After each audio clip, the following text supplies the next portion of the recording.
Entonces Jesús es tomado preso, pero es tomado preso, lamentablemente, no correctamente según la ley, podemos decir, y dice que fue tomado preso de noche, y de noche se abrió un interrogatorio. Algunos cuestionan este interrogatorio. Algunos piensan que solamente Jesús fue sentenciado por el poder político, pero que no hubo tal Sanedrín. Pero si lo hubo, fue ilegal. Si hubo un Sanedrín, no podían reunirse de noche, porque está prohibido por la ley. Si hubo un Sanedrín, no podían condenar en un tiempo pascual. Si hubo un Sanedrín, los testimonios tenían que coincidir, pero estos testimonios no coincidían. Pero el Sanedrín tiene que dar este paso a el poder político. Y ahora hablamos un poco de la figura de Pilato. Pilato era un prefecto, ¿no?, romano, que había sido, digamos, una figura muy cuestionada por el ambiente judío. Pilato era una persona muy fría, muy dura, que siempre buscaba dañar o lastimar la fe de los judíos. Se cuentan 3 escenas de Pilato muy claramente. De aquella época en la que Pilato, por ejemplo, metió soldados o esbirros entre una multitud que clamaba o vociferaba y hacía manifestaciones. Y estos esbirros terminaron matando a muchos de los judíos. Pilato era una persona fría y calculadora, pero los sumos sacerdotes van donde Pilato y entonces la frase es fundamental: si tú sueltas a este, no eres amigo del César, porque todo aquel que se llama, todo aquel que se proclama rey va contra el César. Al escuchar esto, Pilato tuvo miedo, porque claro, estaba de por medio su puesto y su cargo. Es verdad, ¿no? Había que buscar una razón política, porque religiosa no la hay. Si en el ambiente judío los sumos sacerdotes decían, pues este se llama hijo de Dios, pues bueno, los romanos tenían muchos dioses, no era ningún problema. Si decían que se ha metido con el templo y había dicho que lo iba a reconstruir en 3 días, tampoco era ningún problema. Pero cuando a Pilato le dicen que él se ha proclamado rey, esto sí es peligroso. Y entonces aquí, ¿no?, viene el tema político. Pilato pregunta en el Evangelio de Juan, es muy profunda la imagen: ¿tú eres rey? Y Jesús le dice, sí, yo soy rey, pero mi reino no es de este mundo. Y hasta ahora todos los que seguimos a Cristo tenemos que entender que la forma de hacer el reino de Dios no es como la de Pilato, sino es como la de Jesús. Y así, en esta Semana Santa nos encontramos en que se condena a Jesús, se lava las manos porque era parte de toda esta escena del proceso. Pero hay algo interesante. Pilato condena a Jesús y el primer acto es la flagelación. Se flagelaba normalmente al sentenciado a muerte, a ser crucificado, porque era incluso un acto de misericordia. ¿Sabían ustedes que los crucificados podían estar 3 días muchas veces agonizando en la cruz? Y para no evitar que esto sucediera, se hacía la flagelación. Claro, la flagelación, la finalidad de la flagelación era bajar físicamente a la persona, ir acabándola a la persona, para que la muerte no fuera muy larga. Entonces, claro, cuando Jesús dice tengo sed, ese tener sed significa de toda la sangre que probablemente había perdido Jesús durante el tema de la flagelación, durante los escarnios que hacen los soldados. Claro, la vida de un sentenciado a muerte no valía.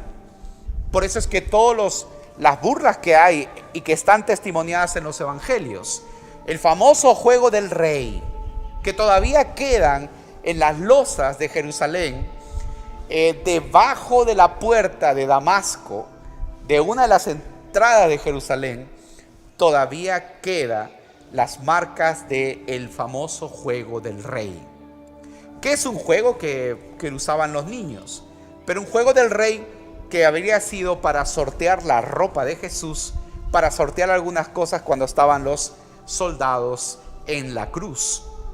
Pero Jesús recibe todas las burlas y todas las mofas y muchas cosas más seguramente que no cuentan los evangelios, porque la vida de un sentenciado a muerte no vale para nada. Y es así como Cristo refleja el amor de Dios que no conoce límites. Y así la pasión de Cristo se une también a nuestra pasión. Y entonces cuando termina toda esta noche que seguramente Jesús habría pasado en vela, el crucificado salía por una calle central de Jerusalén. El crucificado iba llevando en el cuello, o probablemente alguien iba adelante llevando el letrero de la condena. El crucificado iba paseándose en una calle central solamente con el leño transversal, porque el leño vertical le esperaba en el mismo lugar del Gólgota. El crucificado era crucificado desnudo. Testimonios hay que los crucificados tenían que ser sacados desnudos. ¿Por qué? Porque de esta manera se humillaba a la persona, se la consideraba sin dignidad. Y Jesús fue crucificado desnudo. Claro, evidentemente después el arte ha tratado de modificar esto. Pero iba caminando Jesús y el cansancio iba siendo más fuerte. La tradición cristiana habla de 3 momentos y de 3 caídas que están en todo el recorrido del Vía Crucis en Jerusalén. Estas 3 caídas y también de algunos personajes muy interesantes en el recorrido de Jesús hacia el Calvario.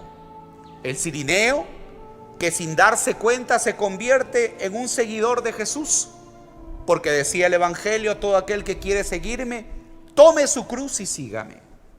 La Verónica, que recibe como una recompensa o como una acción de gracias el que pueda quedar grabada en este lienzo con el que enjuga el rostro de Jesús, el rostro del Nazareno.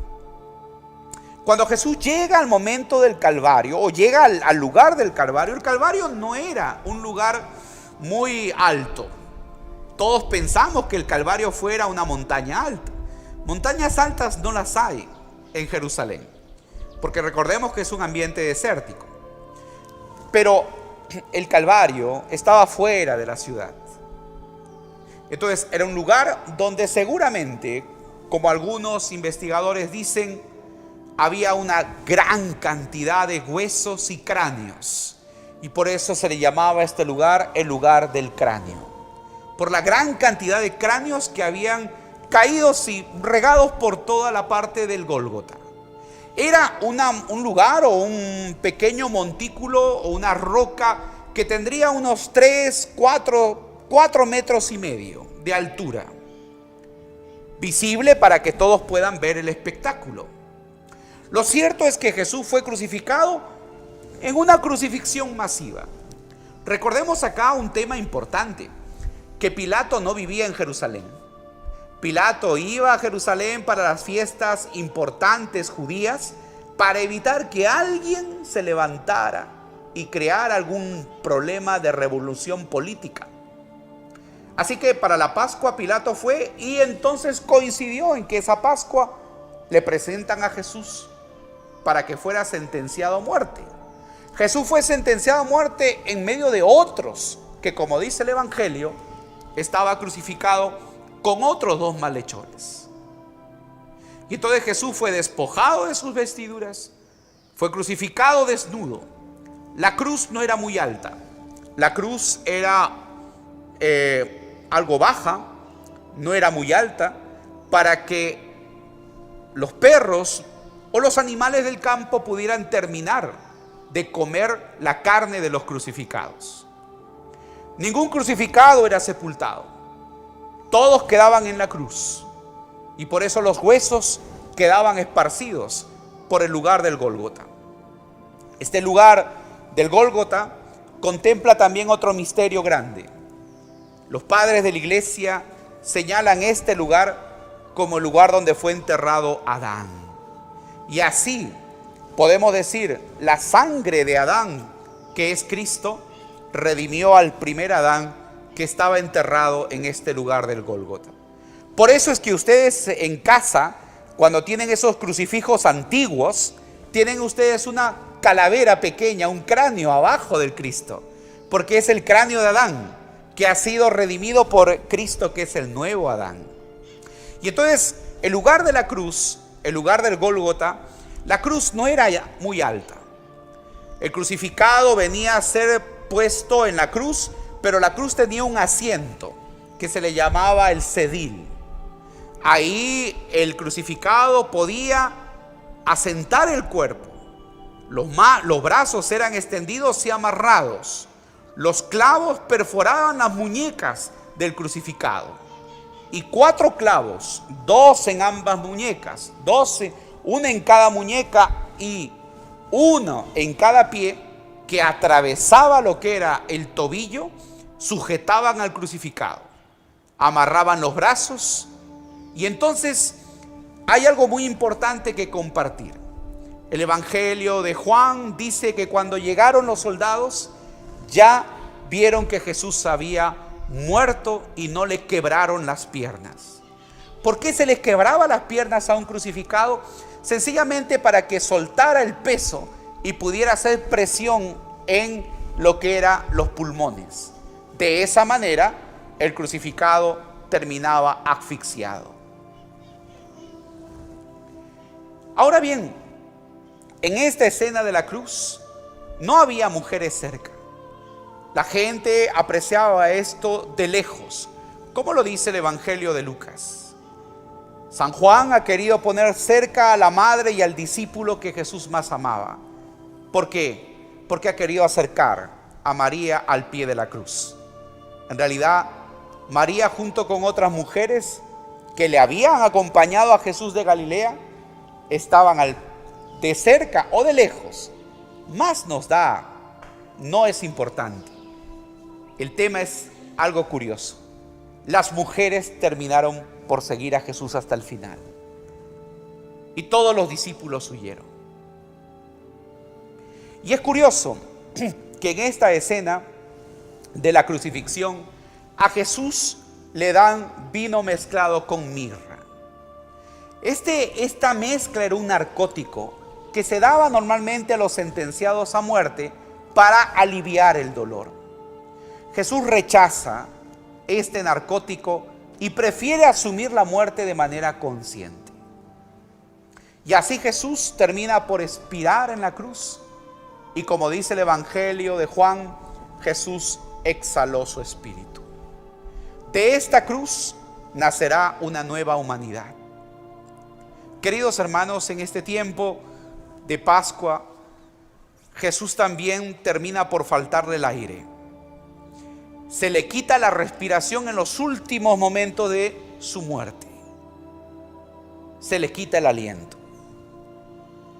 Y con esto queremos asociar la muerte de Jesús con todos aquellos que en este tiempo también nos han dejado. Queridos hermanos, que la esperanza de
emblema de la cruz encontramos a este Cristo, a quien también le falta el aire, le falta el oxígeno.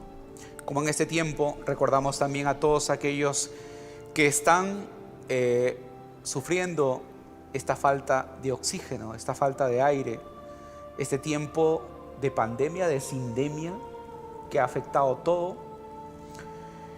El 2020 será un año que quedará en la memoria no solamente de nuestra generación, sino de muchas generaciones. Y Cristo nos ha acompañado esta Pascua también.